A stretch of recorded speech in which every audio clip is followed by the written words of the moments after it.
అద్భుతం చేస్తేనే దేవుడు, లేకపోతే ఆయన దేవుడు కాదు, అయినా నాకు అక్కర్లేదు. ఇది ధోరణి. లేదా ఇమోషన్, భావావేశం ఉండాలి. దేవుని సన్నిధికి వెళ్తే ఒకప్పుడు ఓ మౌనం, ఓ ప్రశాంతత. ఇప్పుడు ఎంత హడావిడి ఉంటే అంత ఆత్మ వచ్చినట్టు,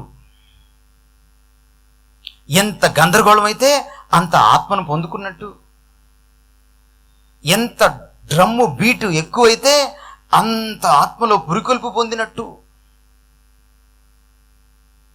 ఇమోషన్ కావాలి. అందుకనే క్రైస్తవ కుర్రకారు ఎక్కడ మ్యూజిక్ బాగుంటుందో అక్కడికి వెళ్ళిపోతారు. అది కూడా అర్థం కాని మ్యూజిక్ ఉన్న చోటకే వెళ్తారు. ఎంత అర్థం కాకపోతే అంత అర్థమైనట్టు.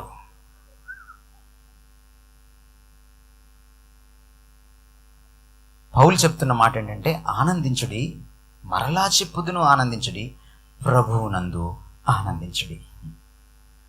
క్రైస్తవ ఆనందం అంతర్గతమైంది, బహిర్గతమైంది కాదు. బయట నుంచి ఏదో నన్ను గోకితే ఆనందం వచ్చిందనుకోండి, అది ప్రభువు ఆనందం కాదు.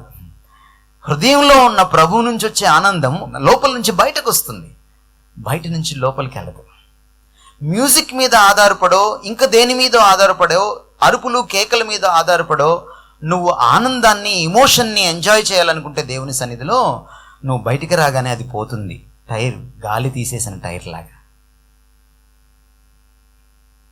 క్రైస్తవం ఒక అనుభూతి కాదు, అదొక ట్రాన్స్లోకి వెళ్ళిన ఫీలింగ్ కాదు.